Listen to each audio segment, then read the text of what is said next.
Hi, this is Alyce-Kay from Threshold of Hineni, and we're here to work on our Abraham journal just a little bit more today. I'm recording this after I just recorded the last one, so if I sound a little punchy, it's because I've just been teaching my little Chinese kids, and sometimes I get really silly with them, so I'm still in kind of a silly mood. And my jokes will probably not make any sense to you, so I'll try not to tell any. Okay, so what we're doing today is what I call a DearJulieJulie flip-flop. And I call it that. She calls it, Julie, the gal who invented it, calls it a flip-flop. But since she invented it, I like to call it after her so that she gets credit for it. And she goes by DearJulieJulie. And I've linked her group at least once before. I'll try to remember to link it in this too, because if you like crafting at all, scrapbooking or any kind of paper crafting, you might want to join her group on Facebook. It's a lot of fun. She has challenges, usually around junk journaling, but sometimes around other things as well. And she's just great. And I love that group. It is very supportive, not just in your crafts, but in life. And I've never heard anything negative on there, which is remarkable for Facebook. It really is. So today we're going to do a DearJulieJulie flip-flop. Okay, so to do this, you need to print on both sides of the paper. You can print the same design on both sides if you want, but you'll see why I like to do two different designs. Now, I chose two similar designs. In fact, I think this was the original design, and then in Google Docs, I changed the color so that I could also have it in red. And I'll be able to write on both of these. I have a really good pen. Let me show you how this pen works. I don't want to use that paper. I don't want to use up anything good. Here, I'll use a little bit of a scrap, and then I can tear it off. But this is a Uniball pen. I'll put a link. My husband and I get them from Amazon by the box. This is like the only pen that we use, and you'll see why, because it just really, it writes dark, it's smooth, it's a kind of gel pen, but it flows really, really nicely. So it'll write on this easily. Okay, so first thing though is I need to figure out how big I want it to be. And for this, I think I'm going to make it pretty big. I'm going to make it the size of the page. So it looks like if I cut off just the white borders, I'm going to be fine. Okay, so that's what we're going to do. I may have to cut a little bit off of the ends, but you can do this any size that you want. You can make them smaller. Sometimes I've done it where I have one at the top of the page and one at the bottom of the page. But this particular one, I want to go ahead and make it big. And I want to check the borders. I don't have a borderless printer. It comes really close, but it's not a borderless one. If you have a borderless one, then hey, can I come over and print stuff at your house? Because it would sure save me a lot of cutting. Okay, so I'm going to get this all cut off my edges here. And, you know, these are two designs that I have on the full pages, someplace close to the end of that PDF.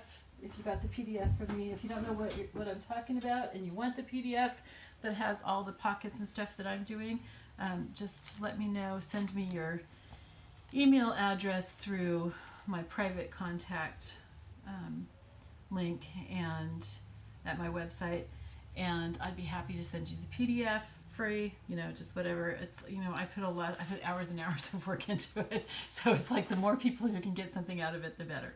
Okay, I am going to have to cut this a little bit shorter, so I'm going to cut it, and I'm going to cut off enough so that I can use what I have left. So I'm going to cut off about, what is this, 10.5 inches, so I'm going to cut off about 2 inches. So I'm going to make it 8.5 inches wide.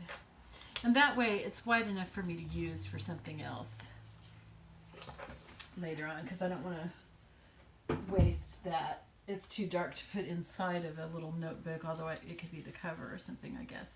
Okay, so what I'm going to do for this, now you have to be careful because this isn't an exact square. So you want to make sure that you're folding the right part. It's going to go this way in here, okay? And so what I'm going to do is I'm going to fold it in half first, exactly in half. Okay, so this is really easy and it's really fun. Very cool. You guys are going to go, ah, that's so great. Okay, so you fold it in half like this. It's exactly in half, okay? And I've got the red on the inside. I could do it so the red's on the outside if I wanted to, just however you feel like doing. Okay, and then you're going to take it and like about here, so let me measure that so I can tell you about how far that is. It's about 1/4 of an inch or so, maybe a little bit more. I'm going to fold it again, just that much away from where I had my original fold. Okay, so let me fold this and then I'll show you. Okay, so here's my original fold, that's where it's in half, and then here it is, it's probably a little bit more than 1/4 of an inch away. Okay, so now when I fold it on that new fold line, it shows like this. Oops, I didn't get it exactly straight. Let's make it straight. There we go. Okay, so now it shows like this, so a little bit of the red is showing. Okay, and I like that. I'm going to just see what it looks like if I turn it the other way so that the red's on the outside and the brown's on the inside. Which one do I like the most, guys? Oh, they're both pretty.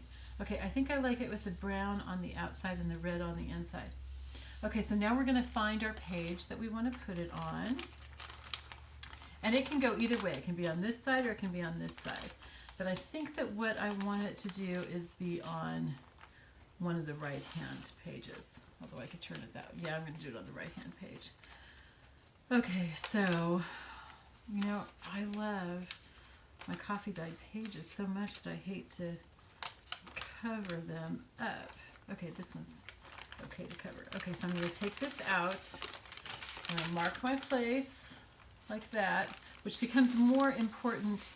It's more important if you've got like all your pages are different and you really worked on putting them in the right order, but it's also important as you start getting these things in your book, in your journal. Okay, now we don't want to get it too close to the center, okay, because we're going to be binding it in the center, and especially the farther out in the book you get, the tighter it gets farther into the page. So we're going to put it like about there. Okay, so it comes almost right to the edge. Okay, so the part that we're going to glue is just this part here, just the part between those two folds. Okay, and we're going to glue that whole part that's between those two folds. And remember how I keep my glue in my twine like this so that it'll run really well? Gosh, that just makes such a difference because this is a really thick glue. Okay, so I'm going to put some glue up at the top and then I'm going to run it. And remember how I like to run the where it comes out. I can't remember what that's called, the little thingy, the nozzle or whatever.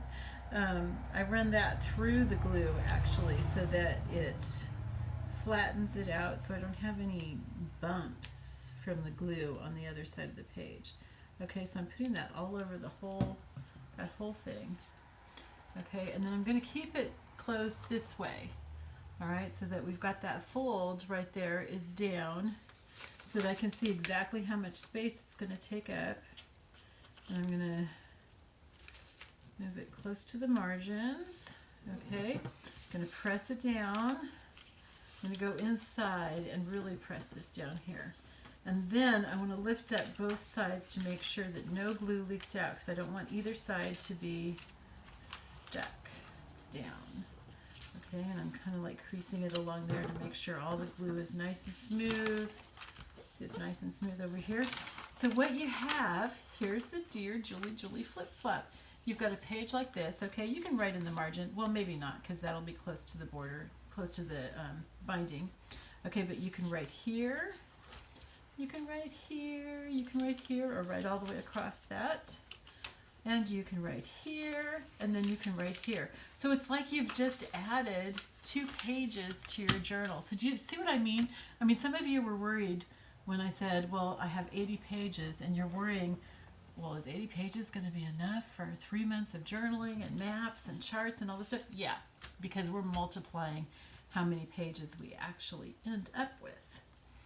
Okay, so that's pretty cool, huh? And if you want to, you could distress the edges, and I would do that before you glue it down. Another thing that you can do if you want to, but it's not necessary, is you can sew around all the edges just to add some more texture to it. You can always add some cheesecloth to it or some ribbon or anything like that. And a lot of times I will add stuff like that to it. But in this particular case, with this notebook, and the way that I just want it to look so rugged, and at this point I'm still going for kind of a manly look. I may still add some lace and make it more ladyish, I'm not sure. But so I'm not adding a lot of that kind of stuff to it at this point. And also, I guess also because I'm not really sure exactly how I'm going to be using this yet, because there's no way to know ahead of time. I mean, I could say on page 5 you want to save room for maps or something, but I don't know how much you're going to write on page 4. You may write 3 pages, and then that page 5 is going to be the wrong place. So we're just kind of going to work around that. So that's another reason why I'm not putting as much like decorative stuff like cheesecloth and everything.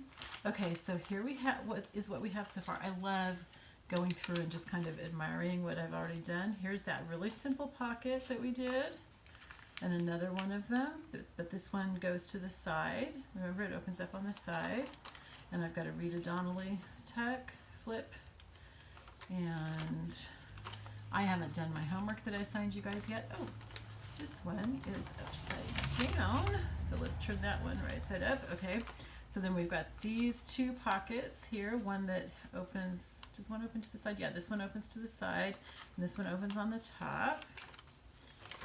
And then every once in a while they get turned around like that, and it's okay until you bind it. Then you want to make sure that everything's right. Okay, so this is turned, no, this is right, because this is a top.